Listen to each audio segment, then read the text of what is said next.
За манай өргөдлийн байнгын хорооны өнөөдрийн хуралдаанаар бол маш чухал саналууд орж ирж байгааг талархалтай байна. Тэгээд саран чулуун гишүүн, Тувсан Жамс гишүүнээ бас оруулж ирсэн энэ засгийн газрын тусгай сангийн тухай хуулийн хэрэгжилт энийг шалгах нь бол би бол зөв л гэж харж байна.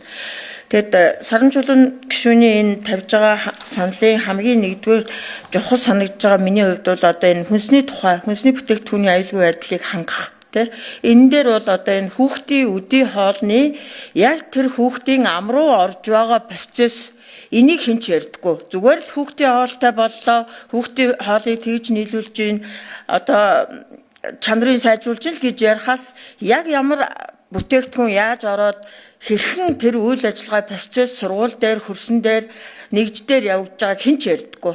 Тэгэхээр энийг одоо бид нар ярих цаг болсон. Энэ дээр хэн шалгалт хийхин тулд бид нар хамгийн нэгдүгürt барьж авах хүмүүс бол яг тэр хоолыг түгэж байгаа бага ангийн багш, тийм ээ, хүүхдийн үдийн хоолыг түгэж байгаа бага ангийн багш, цэцэрлэгийн багш, дотор байрны багш.